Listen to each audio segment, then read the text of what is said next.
الحمد لله نحمده ونستعينه ونستغفره ونؤمن به ونتوكل عليه ونعوذ بالله من شرور أنفسنا ومن سيئات أعمالنا من يهده الله فلا مضل له ومن يضلله فلا هادي له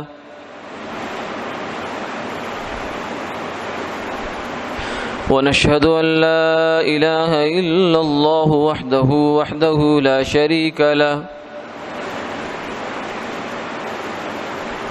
ونشهد أن سيدنا وسندنا وحبيبنا وشفيعنا ومولانا محمدا عبده ورسوله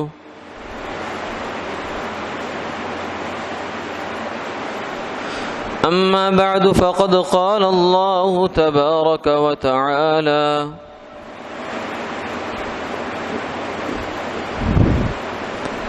فاذكروني أذكركم واشكروا لي ولا تكفرون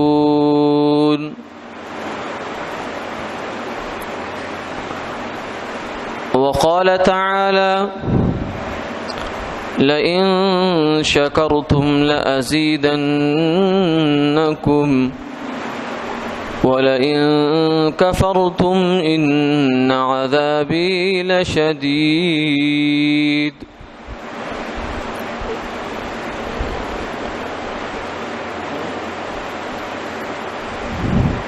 وقال النبي صلى الله عليه وسلم الطاعم الشاكر كالصائم الصابر أو كما قال عليه الصلاة والسلام صدق الله العظيم وصدق رسوله النبي الكريم ونحن على ذلك لمن الشاهدين والشاكرين والحمد لله رب العالمين اللهم صل على محمد.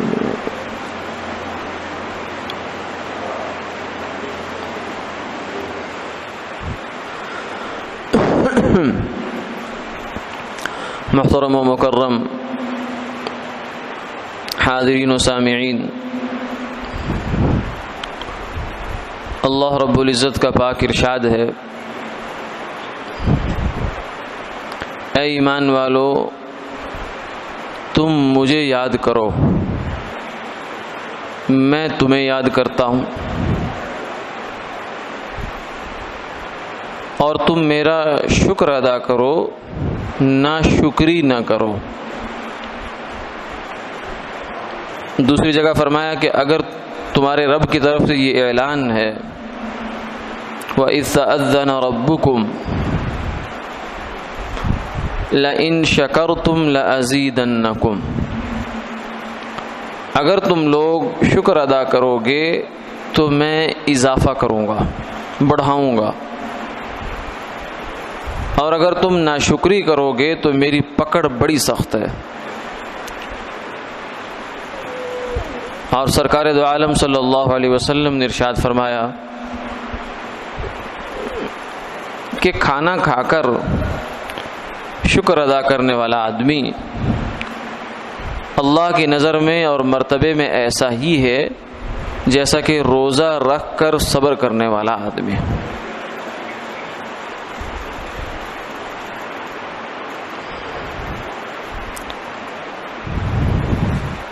انسان کی اس دنیا میں زندگی کے دو ہی حال ہیں، اور دونوں ہوتے ہیں۔ یہ ایک بہت بڑی حقیقت ہے اور واقعی حقیقت ہے کہ اس دنیا کی زندگی میں جب سے انسان پیدا ہوتا ہے، موت کی آغوش میں جانے تک، قبر کی گود میں جانے تک، یہ جو دنیا کی زندگی ہے اسے دنیا کی زندگی کہتے ہیں۔ اس دنیا کی زندگی کو کوئی انسان یہ چاہے کہ میں ایسا بنا لوں کہ اس میں مجھے راحت ہی راحت ملے، خوشیاں ملیں، اور اچھی ہی اچھی خبریں سننے کو ملیں، اچھے ہی اچھے حالات سننے کو ملے، ہر صبح ہر شام ہر گھڑی ہر آن مجھے کوئی ایسی بات نہ سننے کو ملے جو مجھے پریشان کرے، اور میرے ساتھ کوئی ایسا واقعہ نہ ہو جو مجھے پریشان کر دے، مجھے تکلیف اور اذیت کا باعث بن جائے میرے لیے۔ اگر کوئی انسان یہ خواہش رکھتا ہے تو یہ اس کی خواہش تو ہو سکتی ہے، مگر حقیقت اس کا ساتھ نہیں دے گی، اس لیے کہ اس دنیا کو بنانے والے نے بنایا ہی کچھ ایسا ہے کہ اس میں غم اور خوشی ساتھ ساتھ چلتے ہیں، دھوپ اور سایہ ساتھ ساتھ چلتے ہیں، اچھی حالت اور نہ اچھی حالت، بری حالت تو نہیں کہنا چاہیے، بہرحال طبیعت کو اچھا لگنے والا حال اور طبیعت کو اچھا نہ لگنے والا حال، یہ دونوں ساتھ ساتھ ہیں، صحت اور بیماری ساتھ ساتھ۔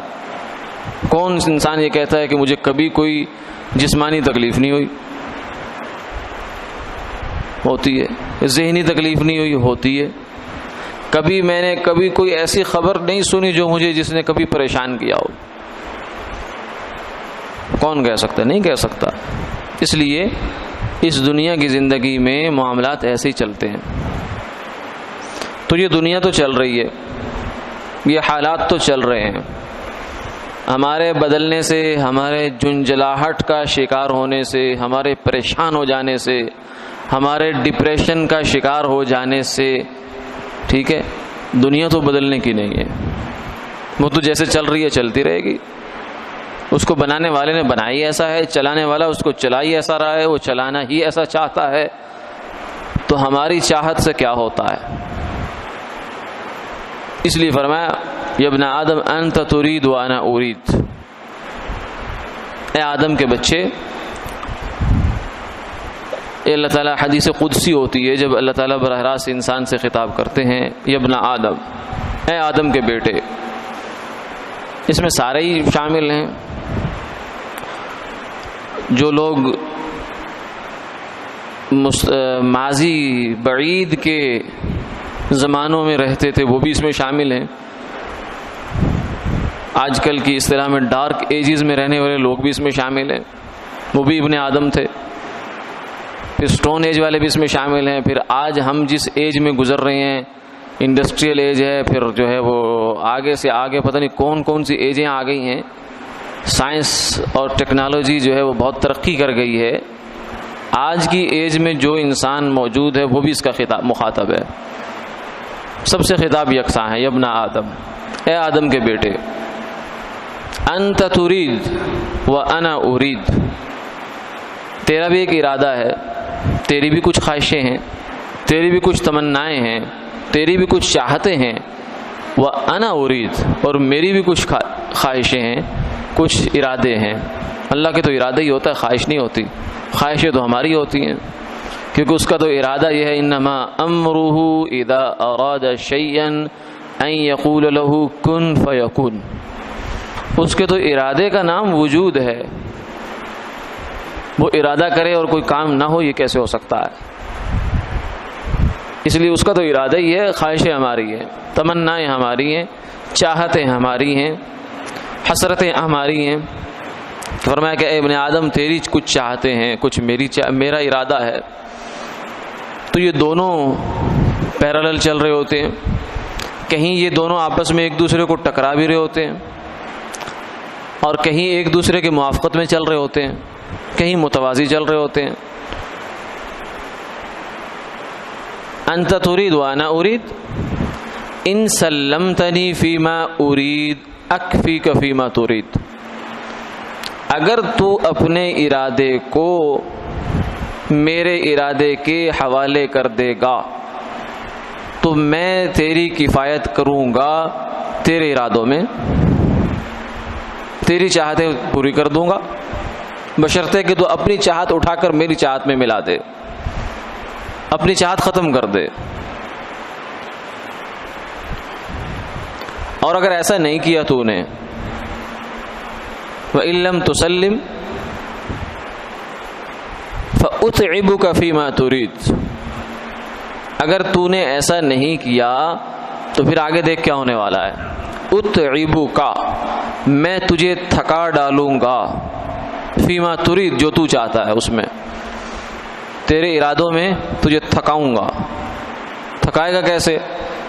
کسراب بقیع یحسبہ الظمآن ماء، صحرا کا پیاسا ہوتا ہے نا، صحرا میں آدمی چلا جاتا ہے، پیاس لگی ہے، شدید پانی کی اس کو خواہش ہے، تو صحرا کی خصوصیت یہ ہے کہ جب اس پر سورج کی روشنی پڑتی ہے خاص زاویے سے تو ایسے لگتا ہے یہ سمندر ہے، پانی لگتا ہے۔ اب جو پیاسا آدمی ہے اور اس کو پانی کی طلب ہے تو وہ تو اس کی جانب بڑھے گا، حتی اذا جاءہ لم یجدہ شیئا، جب وہاں پہنچتا ہے تو وہ تو ریت ہی ریت تھی، وہ تو دکھنے میں پانی تھا، حقیقت میں پانی نہیں تھا، تو یہ تھک جاتا ہے۔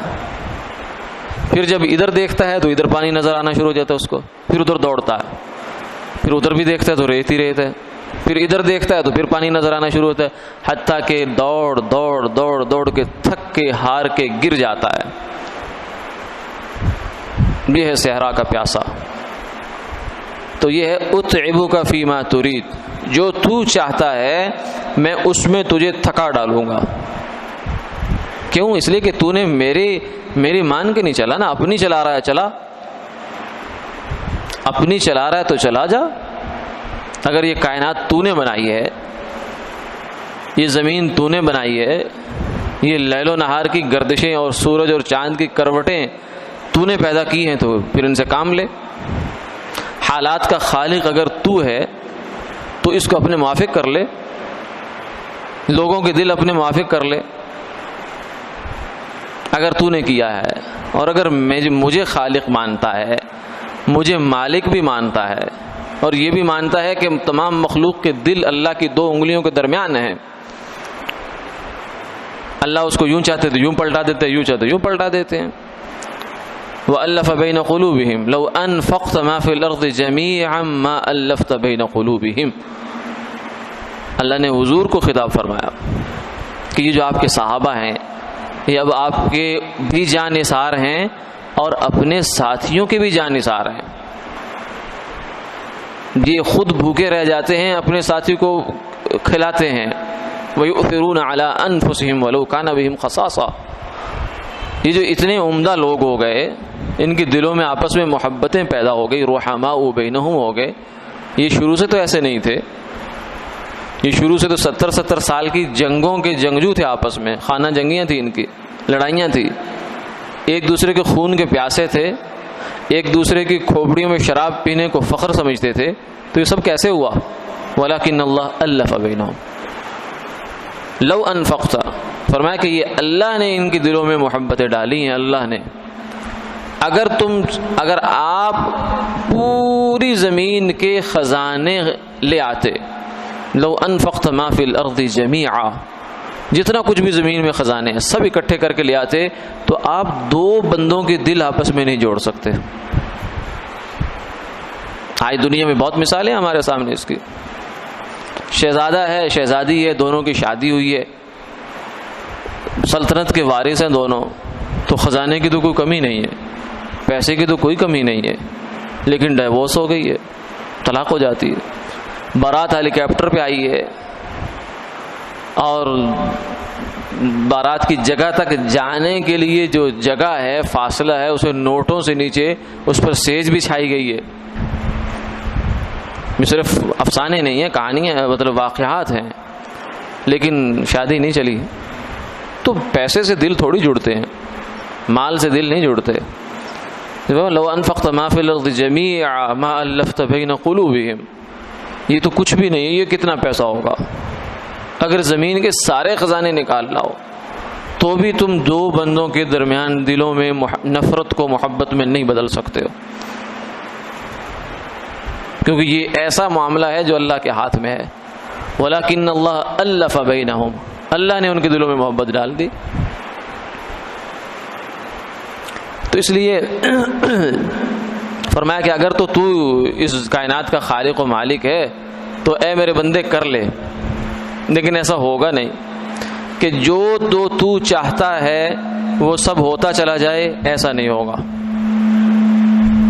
اس لیے سمجھداری کا کام یہ ہے، سلامتی کا راستہ یہ ہے کہ تو اپنی چاہت کو میری چاہت میں فنا کر دے،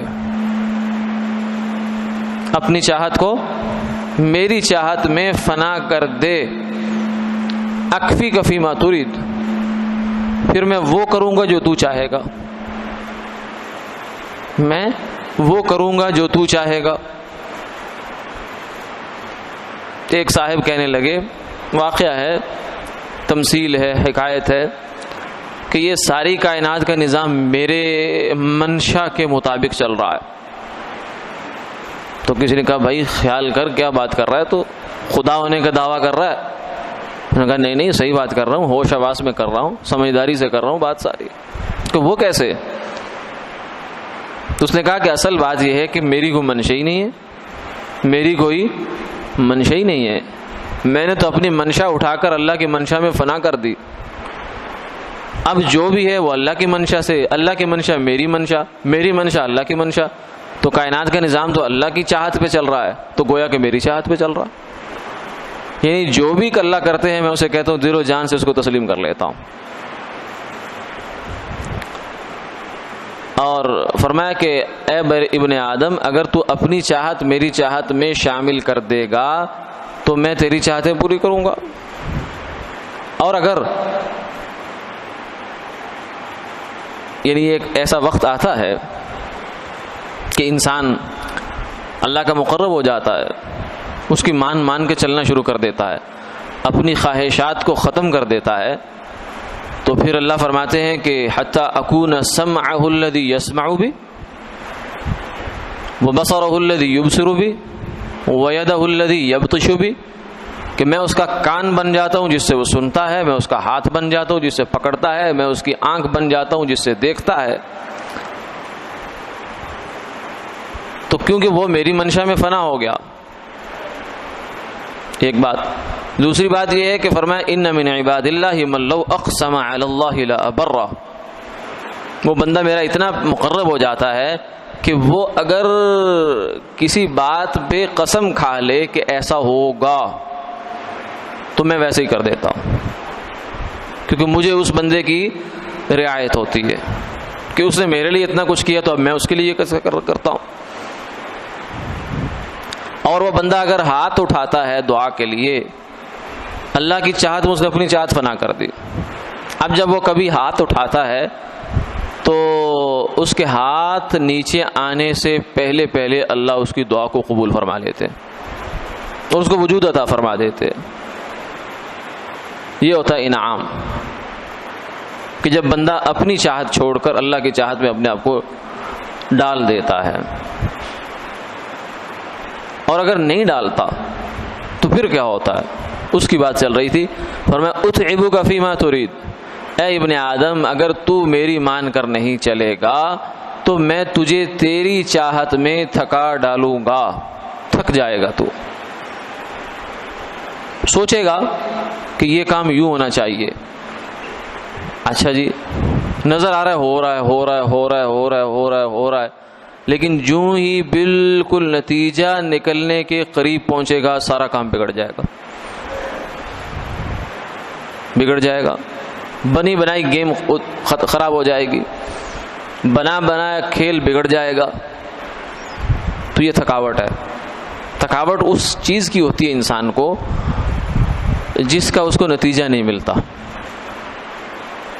جس عمل کا آدمی کو نتیجہ مل جائے اس کی تھکاوٹ راحت میں بدل جاتی ہے، اس کی تھکاوٹ شکر میں بدل جاتی ہے. تھکاوٹ وہی آدمی کو مارتی ہے جو بے نتیجہ محنت ہوتی ہے، بے حاصل لا حاصل محنت جو ہے وہ آدمی کو تھکا دیتی ہے. تو زندگی میں بہت سے کام کیے، میں نے بزنس کیا، میں نے یہ کیا میں نے وہ کیا لیکن فیل ہوا، یہاں سے فیل ہوا، وہاں سے فیل ہوا، یہ ہوا وہ ہوا. پھر وہ کبھی دوش دیتا ہے انسانوں کو کہ فلاں آدمی نے میرا کام خراب کر دیا. وہ کام تو بنا ہوا تھا، فلاں آدمی نے بیچ میں ٹانگ اڑائی جس سے کام خراب ہو گیا. تو یہ نہیں سوچتا کہ یہ میرے ساتھ کہانی تو کوئی اور سے چل رہی ہوتی ہے. وہ تو اللہ نے تجھے بتا دیا. اب انسان خود غور نہ کرے تو ایک الگ کہانی ہے، لیکن اللہ نے کوئی چیز چھوڑی نہیں ہے. اپنے پیارے حبیب صلی اللہ علیہ وسلم کے واسطے سے ہمیں سب چیزیں کھول کے بتا دی ہے کہ اس ٹریک پہ جاؤ گے، اس راستے سے زندگی گزارو گے تو اس کے نتیجے یہ ہوں گے، اگر ادھر جاؤ گے تو یہ ہوں گے. اب ہم جو ہے نا، ہم کبوتر والا کام کرتے ہیں. ہم کہتے ہیں کہ بلی تو آ رہی ہے، ٹھیک ہے، اس میں تو کوئی شک نہیں ہے، لیکن آنکھیں بند کرو شاید کوئی چانس بن جائے. یعنی غفلت، اسے غفلت کہتے ہیں. اپنے اوپر غفلت کو قصدن طاری کر لینا. یعنی ایک عمل تو ہم غلط کیے جا رہے ہیں اور اس عمل کا نتیجہ بھی سامنے آ رہا ہے. یعنی گاڑی ہم نے اوور سپیڈ چلا دی یا ہم نے غلط راستے پہ ڈال دی ہے اور آگے دیوار ہے، گاڑی اتنی سپیڈ سے جا رہی ہے کہ لگنی ہے ضرور، اور لگنی ہے تو نقصان بہت زیادہ ہونا ہے. اب آنکھیں بند کر کے آپ اسٹیئرنگ اگر چھوڑ بھی دیں گے تو کیا ہوگا؟ تو ہم بھی کچھ زندگی کی گاڑیاں کچھ ایسی چلا رہے ہوتے ہیں. اللہ تعالیٰ کو ہم نکال دیتے ہیں سائڈ پہ. اگر کوئی ہمیں اللہ تعالیٰ کی بات بتاتا بھی، ہم کہتے ہیں یہ آپ کو کیا خبر، دنیا کیسے چلتی ہے؟ مولوی صاحب تو انو کی پتہ، آپ ادھر بازار میں آ کے بیٹھے نا، آپ کو پتہ چلے کہ کاروبار کیسے ہوتا ہے، آپ کو کیا پتہ؟ اور آپ تو پرانی باتیں کر رہے ہیں، 1400 سال پرانی باتیں کر رہے ہیں. اب تو دنیا چاند پہ پہنچ گئی ہے، دنیا چاند پہ پہنچ گئی ہے. دیکھیے انسان ہی ہے، چاہے وہ آج سے 5000 سال پہلے تھا، اس کے بنیادی مسائل وہی ہیں جو اس زمانے کے تھے، اور قیامت تک انسان، جب تک انسان ہے اس کے مسائل وہ رہیں گے. آلات کے بدلنے سے انسان تو نہیں بدلا، انسان تو وہی ہے. انسان کے جو مسائل تھے وہی تھے. ہاں نوعیت بدل جاتی ہے، لیکن سمجھنے والا سمجھتا ہے کہ مسئلہ یکساں ہے.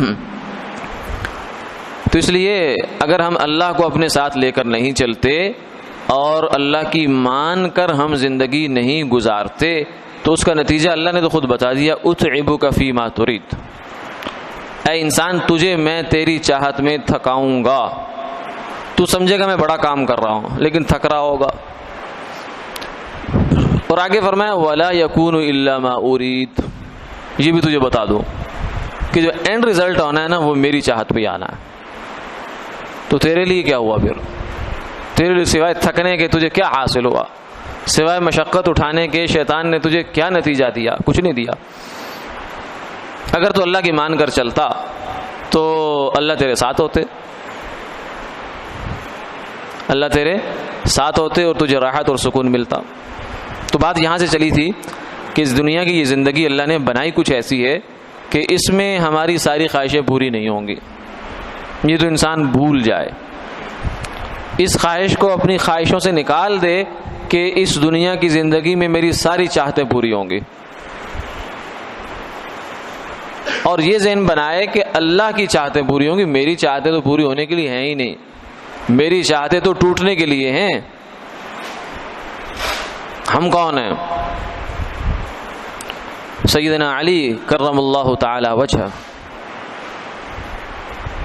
جن کو سرکار دو عالم صلی اللہ علیہ وسلم نے اتنے فضائل ان کے بیان فرمائے ہیں. مدینۃ العلم، انا مدینۃ العلم وعلی بابوہا، کہ میں فرمایا مدینہ شہر علم کے میں شہر ہوں، علی اس کا دروازہ ہے. تو جن کے اتنے فضائل فرمائے ہیں وہ فرماتے ہیں عرفت ربی بفسخ العزائم. مجھے جو اللہ کی معرفت حاصل ہوئی ہے نا، وہ کہاں سے حاصل ہوئی ہے؟ بفسخ العزائم. یعنی میں ایک کام سوچتا ہوں اور اس کام کے لیے سارے حالات موافق پاتا ہوں، جو موافق نہیں ہوتے اس کو موافق کرنے کی کوشش کرتا ہوں، ٹھیک ہے، لیکن رزلٹ نہیں آتا. جو پروسیجر ہے رزلٹ اس کے مطابق نہیں آتا، حالانکہ آنا چاہیے تھا۔ تو یہاں سے مجھے پتہ چلا کہ ایک ہستی کوئی ایسی بھی ہے جو میرے درمیان، میرے پروسیجر کے درمیان اور میرے رزلٹ کے درمیان رکاوٹ ڈال دیتی ہے، اور وہ قادر مطلق ہے۔ وہ جو چاہے، جتنا چاہے، جب چاہے، جیسے چاہے کرتا ہے، اسے کوئی روکنے والا نہیں ہے۔ فعال لما یرید، جو چاہتا ہے اس کو کرتا ہے۔ تو اس اللہ تعالیٰ نے ہمیں بتایا ہے، ہمیں ایسا بے یار و مددگار نہیں چھوڑا، بلکہ اپنے پیارے حبیب صلی اللہ علیہ وسلم کے واسطے سے اور اپنے قرآن پاک میں ہمیں بہت کھول کھول کے باتیں بتا دی ہیں۔ اب سمجھنا نہ سمجھنا ہماری بات ہے، اور پھر سمجھنا اور پھر سمجھ کر عمل میں لانا یہ اگلا مرحلہ ہے، یہ ہمارا اختیار ہے۔ فرمایا وَلَقَدْ يَسَّرْنَا الْقُرْآنَ لِلذِّكْرِ فَهَلْ مِن مُدَّكِرٍ، اے لوگوں ہم نے قرآن پاک کو آسان کر دیا ہے، کوئی ایسا چیزتان نہیں ہے، 2 + 2 4 کی طرح فارمولہ ہے، تمہیں کیوں نہیں سمجھ میں آتا؟ فَهَلْ مِن مُدَّكِرٍ، کون ہے نصیحت حاصل کرے جو؟ افلا تتذکرون افلا تفکرون افلا يتدبرون القرآن ام علی قلوب اقفالها، کیا قرآن پاک پہ غور نہیں کرتے؟ کیا ان کے دلوں پر تالے پڑے ہوئے ہیں؟ کیا وجہ ہے؟ اتنی کھول کھول کر اللہ نے بات بیان کی ہے، حالانکہ سارے قرآن پاک کا خلاصہ سورہ فاتحہ میں ہے، سورہ بقرہ میں، سورہ بقرہ کا سورہ فاتحہ میں، سورہ فاتحہ کا بسم اللہ میں ہے۔ یعنی اگر اللہ تعالیٰ بسم اللہ ہی نازل کر دیتے تو بھی سارا کچھ تھا اس کے اندر، لیکن اللہ نے ہماری رعایت میں کھولا ہے، 30 پارے قرآن پاک کے نازل کیے، ایک بات کو کئی انداز بدل کر بیان کیا اس کو۔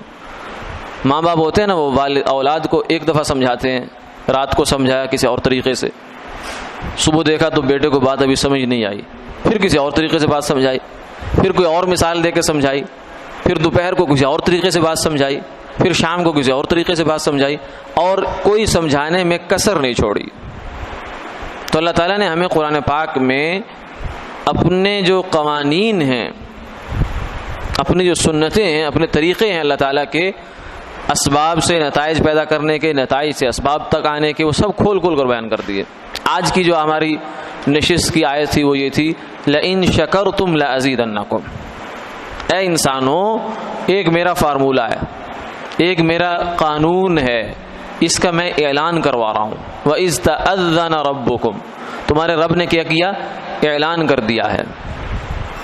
ایک ہوتے ویسے بات کرنا، ایک بات کو پکا کر کے قانون بنا کے اس کو پورا تشہیر کر دینا کہ اس کی خوب تشہیر کی جائے تاکہ لوگوں سب کو پتہ چل جائے کہ یہ قانون بن گیا ہے۔ اب جو بندہ ایسا کرے گا اس کے ساتھ ایسا ہوگا۔ جیسے گورنمنٹ کو پالیسی بنائے اور کہے کہ جو بندہ یہ کام کر کے لائے گا اس کو یہ انعام دیا جائے گا، اس کو خوب تشہیر بھی کرے، اور ساتھ میں ایک قانون یہ بھی بنائے کہ جو ایسا نہیں کرے گا اس کو یہ جرمانہ بھی ہوگا۔ تو اس کے بعد پھر کیا خفا رہ جاتا ہے، کیا ابہام رہ جاتا ہے کہ آدمی کہ مجھے سمجھ نہیں آئی تھی بات کی۔ تو اللہ تعالیٰ فرماتے ہیں وَإِذْ تَأَذَّنَ رَبُّكُمْ، میں نے بڑی کھول کھول کر یہ بات تمہیں بتا رہا ہوں، لَإِن شَكَرْتُمْ لَأَزِيدَنَّكُمْ، اگر تم میرا شکر ادا کرو گے تو میں تمہاری نعمتوں میں اضافہ کروں گا۔ انسان جس کے پاس کھانے کے لیے روٹی نہیں ہے، رہنے کے لیے مکان نہیں ہے، یعنی 2 بنیادی ضرورتیں اس کے پاس نہیں ہیں، اور پہننے کے لیے مناسب کپڑا نہیں ہے، اس سطح پر اگر کوئی انسان موجود ہے، ٹھیک ہے، اور اس کے جو حالات ہیں وہ اتنے پریشان کن ہیں کہ اس کو کہیں سے کچھ نظر نہیں آ رہا، اس انسان کے بارے میں بھی اگر آپ غور کریں، اگر وہ خود اس بات پر غور کرے تو اسے یہ احساس ہو جائے گا یا ہو جانا چاہیے کہ میں اس پریشانی کے وقت میں بھی اللہ کی نعمتوں کے سمندر میں ڈوبا ہوا ہوں، اس پریشانی کے وقت میں بھی، بیماری ہے، تکلیف ہے، تنگی ہے، یہ ہے، فلاں ہے، فلاں، اللہ عافیت کا معاملہ فرمائے، لیکن اگر ایسا ہے تو بھی بالفرض تو بھی اس پر اللہ کی اتنی نعمتیں ہیں، اتنی نعمتیں ہیں، اتنی نعمتیں کہ شمار نہیں کر سکتا یہ،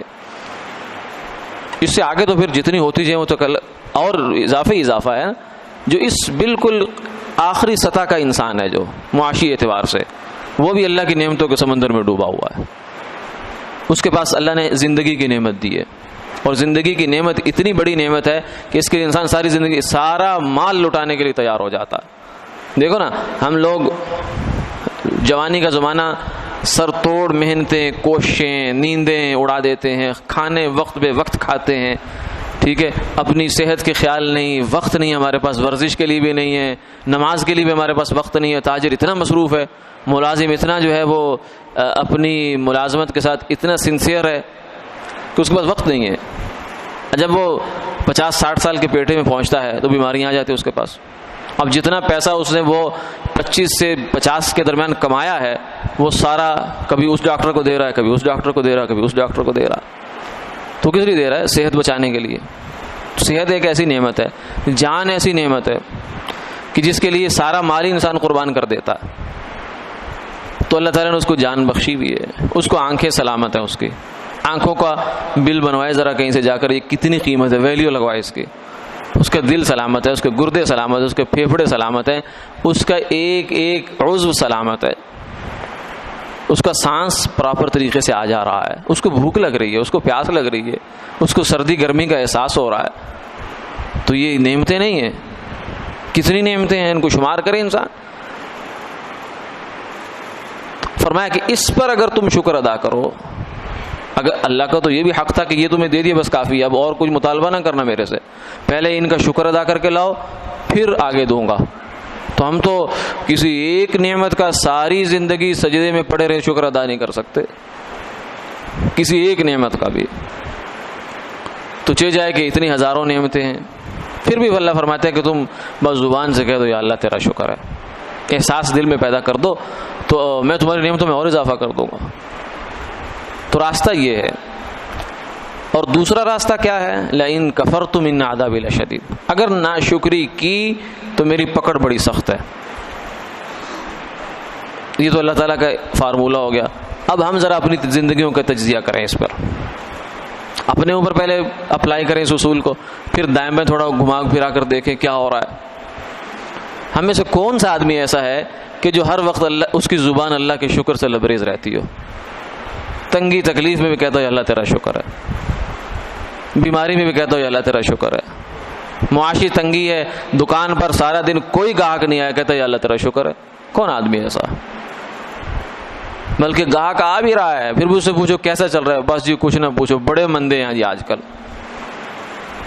کیسا نظام چل رہا ہے، کیسی گزر اوقات چل رہی ہے جی، کچھ نہ پوچھو جی، بہت ٹائٹ جا رہے ہیں حالات بڑے ٹائٹ ہو رہے ہیں. تو حالات تو ٹائٹ ہوں گے، تیری نیت ہی ٹائٹ ہوئی پڑی ہے، نیت ناشکری کی ہے تو ان عذابی لشدید تو ہوگا. تیرے پاس اگر تیری آمدن اگر مہینے کی کروڑ بھی ہو جائے، ابھی 10 لاکھ پہ تیرے حالات ٹائٹ ہے تو کروڑ پہ بھی ٹائٹ ہی رہیں گے، کیونکہ تیرا رویہ ہی ناشکری کا ہے. اور جس کے پاس 1 روپیہ ہے لیکن وہ شکر میں ہے تو وہ 1 روپے میں اس کے حالات بڑے کھلے ہیں، کشادہ ہیں، وہ بڑی سکون کی زندگی گزارتا ہے. تو اصل میں انسان کی زندگی اچھی یہ چیزوں سے، پیسے سے زیادہ سے نہیں ہوتی. اصل میں تو اس کے دل کے جذبے اور شکر کا رویہ ہے، یہ جس کو مل گیا. اسی لیے حضور نے فرمایا لیس الغنا بکثرت العرض، کہ مالداری کا مطلب سمجھتے ہو جس کے بینک بیلنس زیادہ ہو؟ نہ، مالدار آدمی وہ نہیں ہے. فرمایا جس کے پاس مال اسباب زیادہ، یہ مالدار نہیں ہے. مالدار کون ہے؟ ولکن الغنا غنى النفس، مالدار آدمی وہ ہے جس کا اندر جو ہے نا وہ سیر ہے، وہ شکر کے جذبے سے لبریز ہے کہ یا اللہ جو تو نے دیا ہے میں تو اس کا بھی حقدار نہیں تھا، تیرا شکر ہے، اور مزید بھی مانگتا ہوں، جھولی بھی پھیلاتا ہوں، لیکن جو تو کرے گا اچھا کرے گا، مجھے کوئی شکوہ نہیں ہے.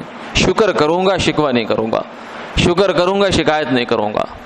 تو یہ جس آدمی کو یہ نعمت اللہ تعالیٰ عطا فرما دیتے ہیں اس کو دنیا کی زندگی بھی جنت بنا دیتے ہیں اس کے لیے، کیونکہ جنت وہی ہے جہاں انسان کو دکھ تکلیف نہیں ہوگا کوئی.